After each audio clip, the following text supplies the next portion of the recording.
right, heroes, we are about to get into it. Welcome to a Monday morning edition of the Jew Curious Show. We are here live on Twitch TV, the first, if not only, channel for Jew Curious people here on Twitch, and we're also simulcasting to Facebook and YouTube Live. If you are on Facebook or YouTube, God bless you. Feel free to ask whatever questions you have in the comment section.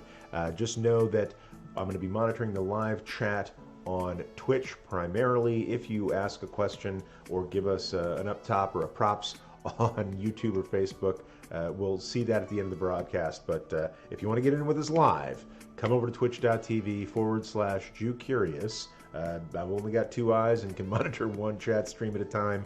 Great community over there in Twitch, and it's super duper easy to sign up. Would love to have you. Also, it is September. I think subs are half price or something like that. And if you don't know what that is, there's a thing on Twitch where you can subscribe. That's what that's short for. Subscribe.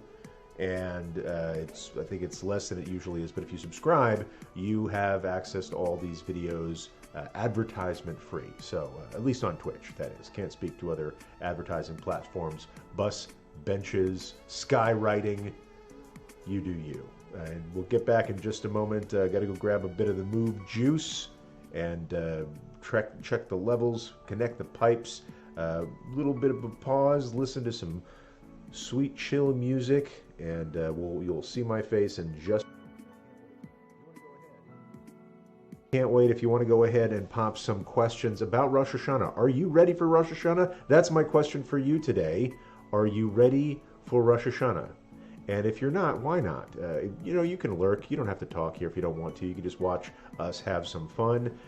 But if you are brave and you have questions about Rosh Hashanah, pop those into the chat here on Twitch TV, and I'll be happy to answer all of those questions I can get to in this broadcast of the Jew Curious Show. If you are curious about Judaism, you are in the right place, and I can't wait to answer your questions in just a bit. Now, here are some chill tunes.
Alrighty then, turning down the tunes. Let's turn them way down. I don't know if you could hear those chill tunes anymore. Just have like a little bass undertone.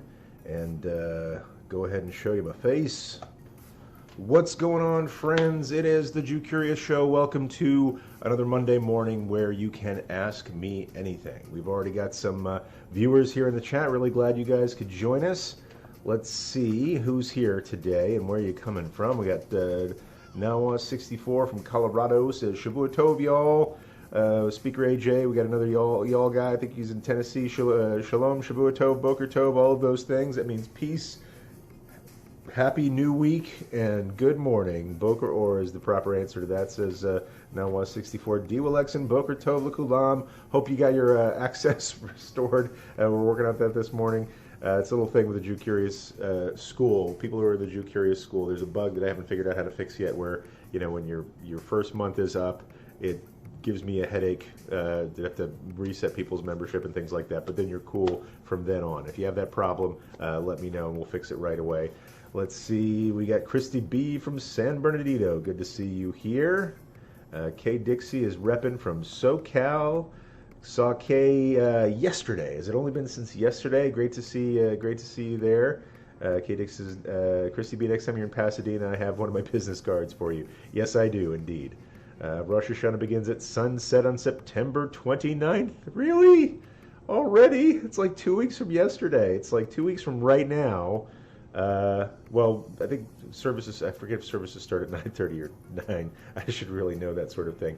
But I'll be there when I'm supposed to be there. So let's see. 2 weeks from just about now, Rosh Hashanah services, morning services are starting. That reminds me, little public service announcement. I got a PSA as soon as I finish reading who's in the chat this morning. Fred Rare is here. Good to see you, Fred. Uh-oh, better get ready then. I'm with you, man. So Kay Dixie says, so nice to see some of my fellow students from the Jew Curious School. Some cool stuff happening there today in just a bit. Speaker AJ says, I should do a glycated hemoglobin test before and after all the honey I will be consuming. Once I have my HbA1c kit ready to go, I will be there ready for the new year. Let's see, Fred Rare says, I'm sorry, Rabbi, I thought Halloween was the next big day. Now I feel bad. No worries at all. So, and Triggers and Viv is in the house. Good to see you here. It's raining here, so no desert. Sometimes it rains in the desert, just not often enough. That's what makes it a desert. I'm not judging your desert. I live in a desert too. It doesn't rain as often as it should, but it means it's nice all the time. So I, wouldn't trade Southern California for just about anything. Ask me again after the next earthquake. So, welcome everybody to the Jew Curious Show. This is a show for people who are curious about Judaism, wherever it is you're coming from. If you're Jewish, not Jewish yet, maybe you're committed to another faith, but you want to learn the Hebrew roots of that faith, and you have questions about Judaism, this is the place to ask it. I'm your friendly neighborhood rabbi, John Carrier, and I'm on here a couple times a week doing live Ask Me Anything sessions, and half of those times, I play video games. This is not that half, but on Fridays, on Fun Fridays, I'll answer whatever Jewish questions you have while I play some family-friendly video games. Not the Call of Duty. I do love some of those more, action-oriented games, but I want to keep this family-friendly here on this channel. So we play ESRB 10 and up stuff like Super Mario Odyssey and Mario Kart and Splatoon and things like that. So let's see. Now 64 says Shalom Cyprus. All right, we have a little bit to talk about today. If you want to, you ask me questions about Rosh Hashanah. That's my question for you: is are you ready? Have you found a place to go? If you don't have a place to go within a convenient or even inconvenient traveling distance, are you aware of live streaming options and things like that? And I know people are going to ask. I'm still working on finding out the live streaming details for the Pasadena Jewish Temple and Center, where I will be celebrating this year. So stay tuned for that. A couple of PSAs. One is we're starting a brand new class in the Jew Curious School today on Tshuva, or Teshuvah. It depends on how proper your Hebrew pronunciation is. I usually just say default to Tshuva, the old kind of Ashkenazi way of saying it. And it's a two-parter. It's usually we have like a 4-part course. This is a 2-part course because we don't have that much time left between now and the high holidays. So we're doing 2 parts, and the parts are there's one this week, there's one next week. The first class is I'm Sorry, and this is a class about how to properly make amends with somebody you've hurt or harmed or wronged or done wrong. If there's somebody you need to mend fences with or rebuild a bridge, I'm going to share with you the very specific details of how to do that according to our good friend and teacher Maimonides from about 1,000 years ago. So we're going to go through kind of the Jewish technology, if you will, of rebuilding relationships, what you have to do to make amends. Because, in this month of Elul, it's called on us to sort of take stock. Like, where have we fallen short, and when has that hurt another person? And how do we want to be better next year? Do we want to restore those relationships?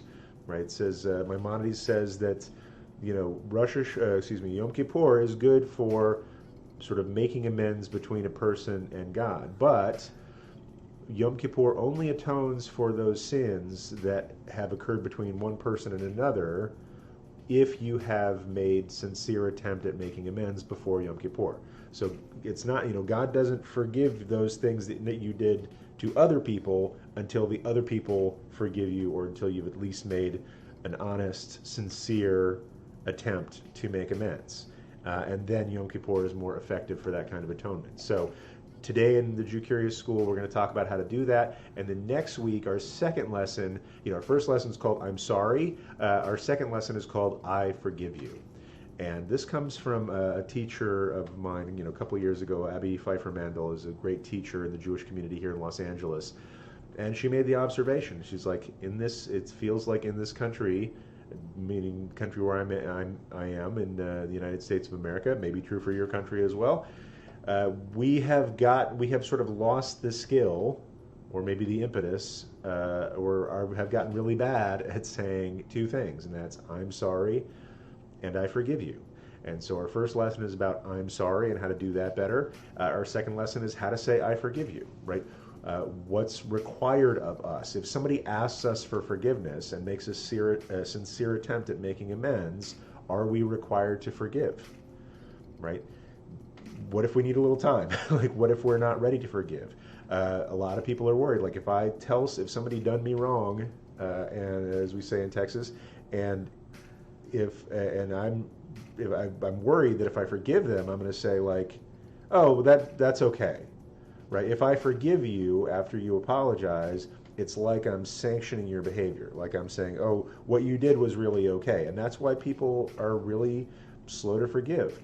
I think it's an open question whether it's harder to say I'm sorry or whether it's harder instead to say I forgive you. And we'll talk about some Jewish reasoning and traditions about that.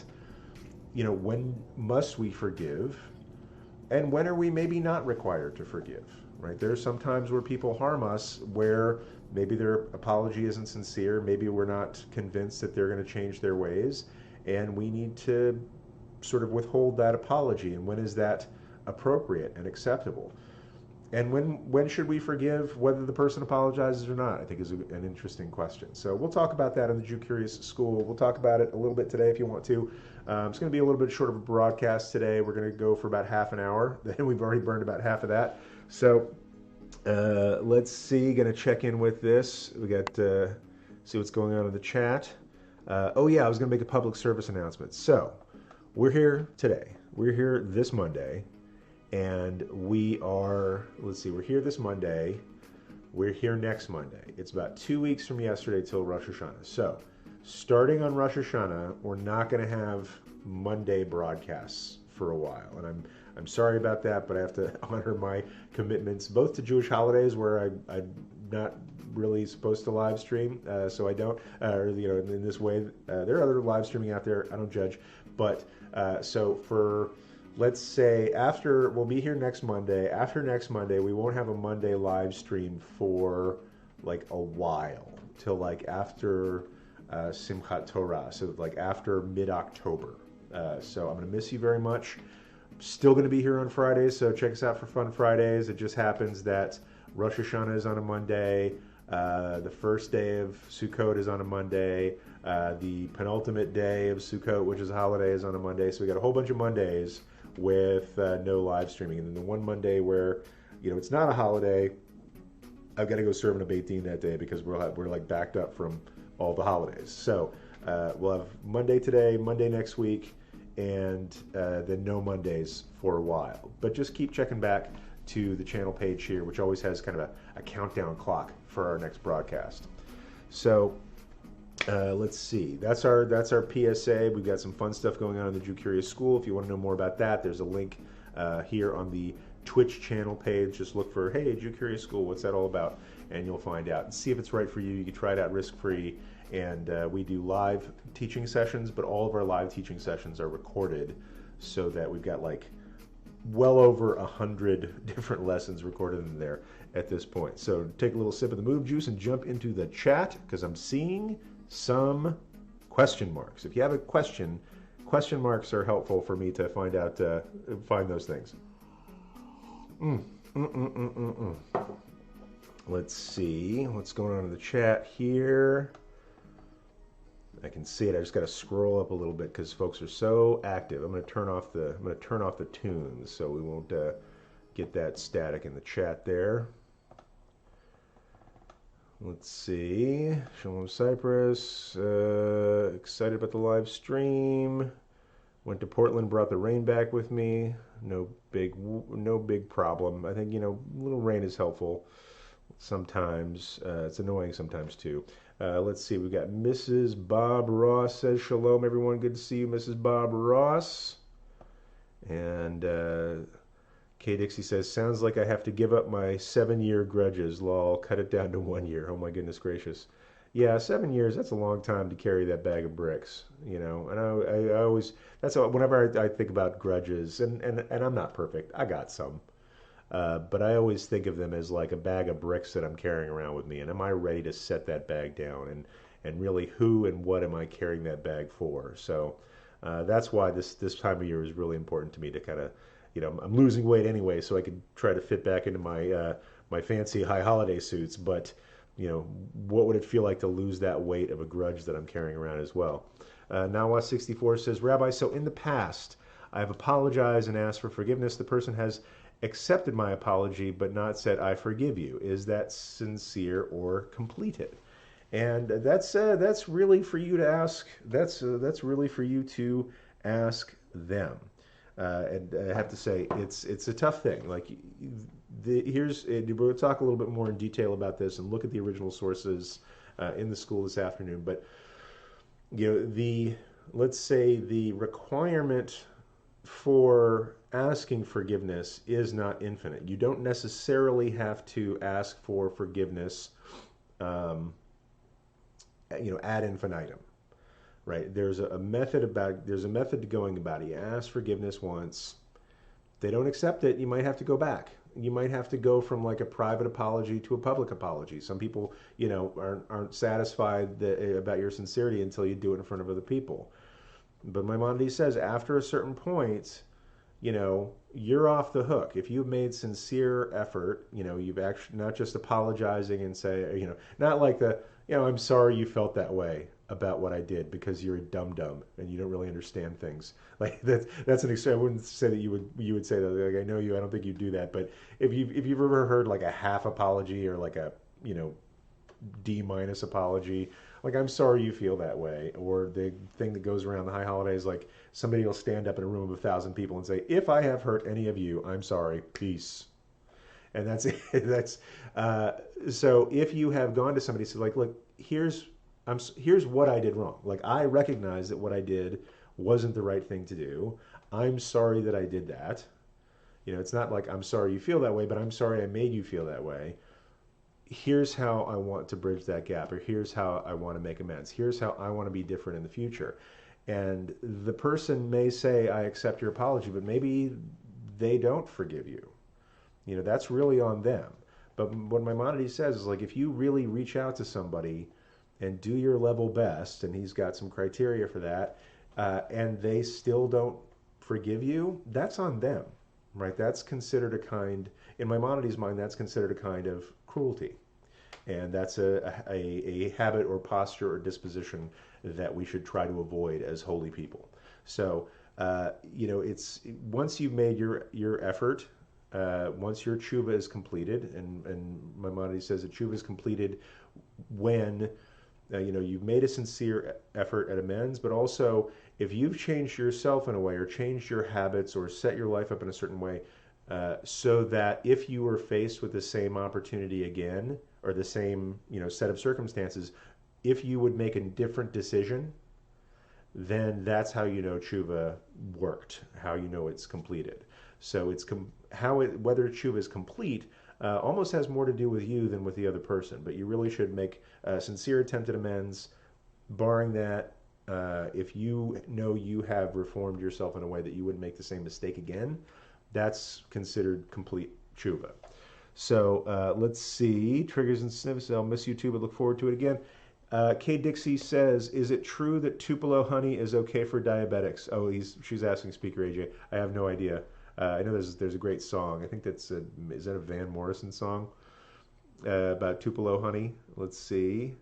We've got some good discussions about proper honey for diabetics on Rosh Hashanah. I'm not an expert in diabetes. I do love sweet stuff myself. You can probably tell, but so any good information out there? We have a lot of traditions. Somebody asked me like, what if I'm allergic to apples? Am I like forbidden from Rosh Hashanah? No. Apples and honey, these are symbols of sweetness. They're traditional symbols like turkey on Thanksgiving, but you don't have to eat turkey to be grateful for stuff. It's just a traditional thing that we have.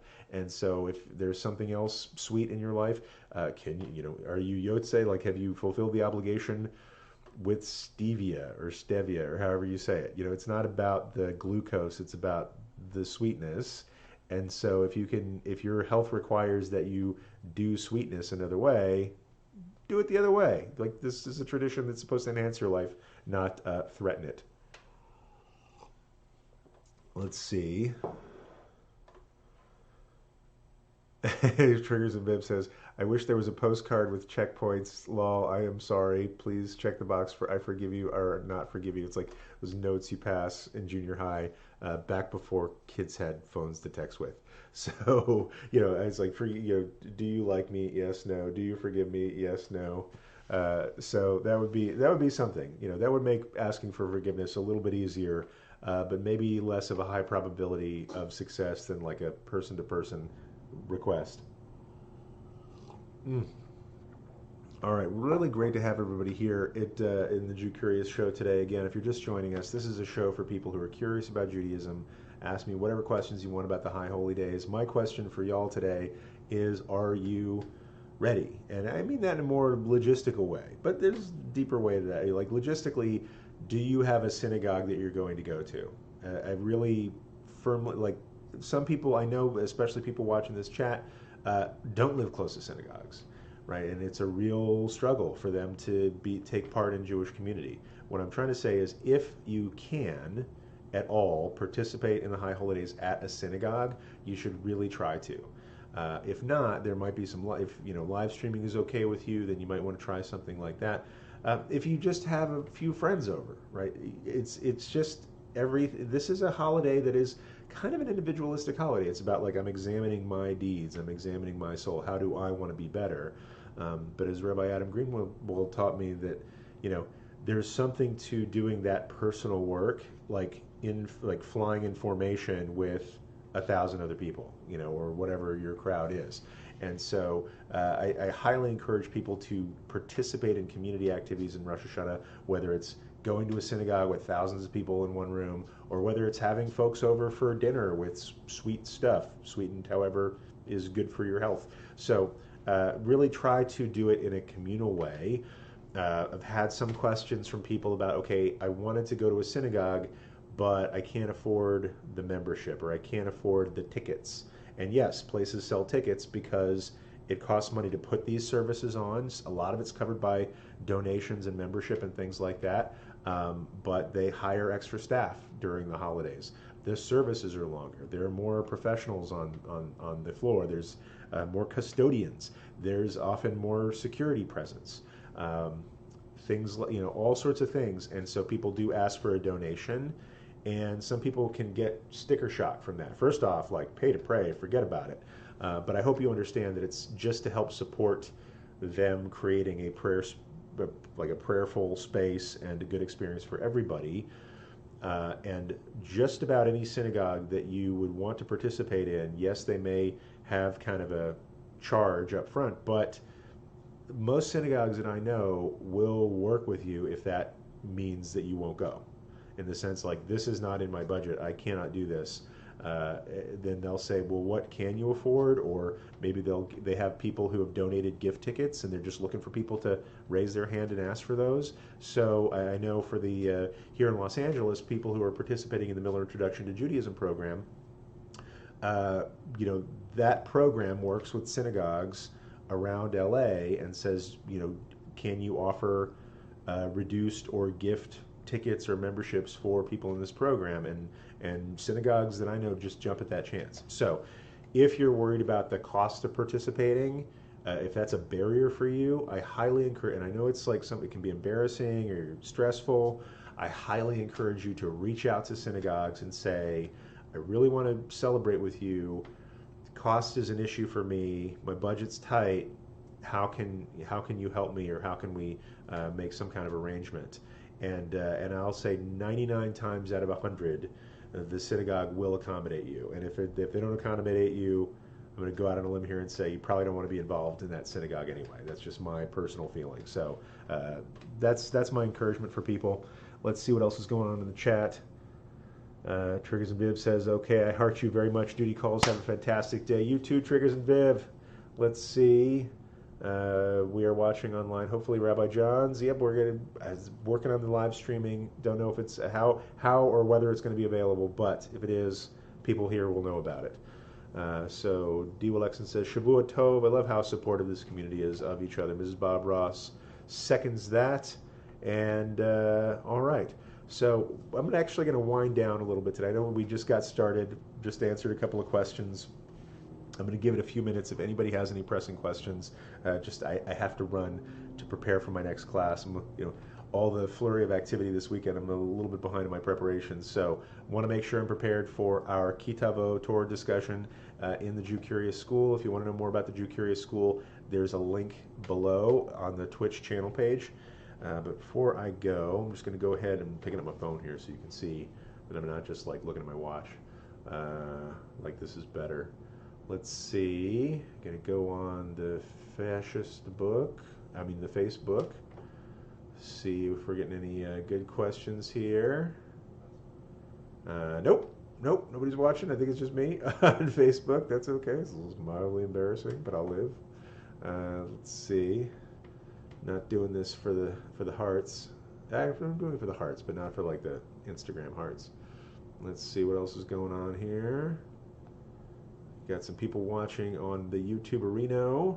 Teresa Litherland says, hi from Cyprus. Hi, Teresa. Good to see you. Shalom.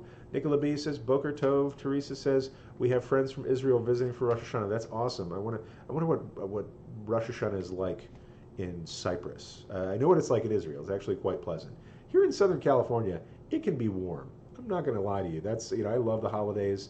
Other places I've lived, it's been very cold during the holidays, especially Sukkot. Here in SoCal, it can be there's like and it's not usually not even like Rosh Hashanah and Yom Kippur, but it's like Sukkot, Davka Sukkot. You're outside, in a booth that's not supposed to be shady enough. That's kind of what makes it a sukkah, and it can be blazing hot in Sukkot here in SoCal. I moved here from Minnesota, where people would wear like heavy winter coats to go into their Sukkot, or they'd set up their Sukkot like on the driveway with one wall open to the garage, where people have heated garages, and so you just walk out the kitchen into the garage and you can bring food in the sukkah. Otherwise, I've been in a sukkah in Minnesota where people had like heavy winter coats and like fingerless gloves so they could operate a spoon and like just trying to eat the soup before it froze solid. Let's see, Victoria Ann, hey, nice to see you. Grysicle says, shalom, y'all. Hi, Victoria Ann says, hi, Rabbi, is there any chance you can increase the volume on your side? I've tried to fix it on my end, but nothing is helping. I will turn that up. Just crank it all the way up to 11. That's the best I can do right here. I suggest maybe watching it on Twitch. The sound might be a little bit better. That's twitch.tv/JewCurious. You don't have to join to watch it, but you might have to join to comment and things like that. So still working on scraping together some dough for a great preamp. I used to have a preamp. It broke and now I'm trying to put it back together again. So let's see. Kay Dixie says, "Become a follower and join our learning community." That's what we do here. All you have to do to follow doesn't cost anything. You just click a little. There's like a little purple heart, a little heart button that I think is purple in most platforms, and that will notify you every time we're here live. Another thing you could do is subscribe. There's, I think it costs like $2.50 or $5 or something like that, but then you get to watch these advertisement free.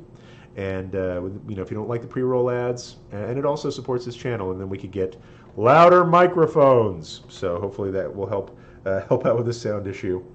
Radio Angel says, "Hi everyone, finally over my cold." Refuah Shleiman, that's so great. Really glad that you're over your cold. Those can be annoying. I know it's change of the seasons. My allergies are acting up as well.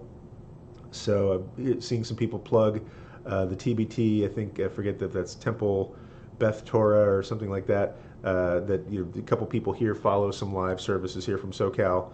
And really glad to see everybody here. I think without further questions, I'm going to go ahead and sign off for today. Please join us for Fun Friday. We will be talking about the High Holy Days, Rosh Hashanah, Yom Kippur, a little preview to Sukkot maybe. Whatever questions you have, I'll do my level best to answer them while we have a little fun playing some video games. So with that, I'm going to go ahead and ring off. And thank you everybody for being here. It's always my great joy to learn with you and Josh around with you, or is it Jacob around with you? Let's go with Josh. He's a good thing for right after Deuteronomy. So always fun to hang out with you guys. And until next time, heroes, peace.